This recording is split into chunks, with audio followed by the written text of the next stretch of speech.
6 na taon matapos ang makasaysayang pagsasara ng broadcast operation ng ABS-CBN noong 2020. Muling naglabas ng pahayag ang kumpanya bilang paggunita sa mahalagang yugto sa kanilang kasaysayan.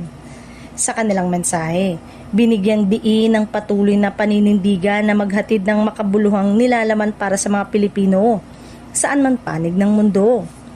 Sa kabila ng mga hamon na kanilang hinaharap, iginiit ng network na hindi natitinag ang kanilang layunin na maglingkod sa publiko.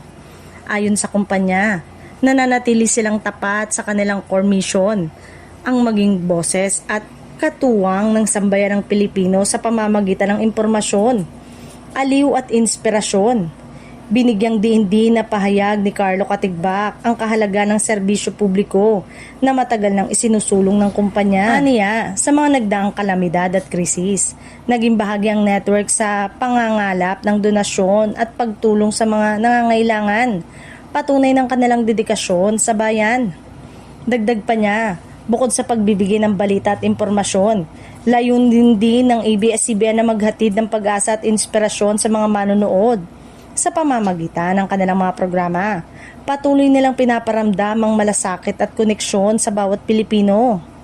Sa kabila ng pagkawala ng prangkisa noon, hindi naging hadlang ito upang ipagpatuloy ng network ang kanilang operasyon sa iba't ibang platform.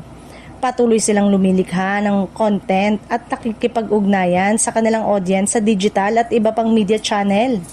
Sa huli, ipinahayag ng kumpanya ang kanilang pasasalamat sa patuloy na suporta ng publiko.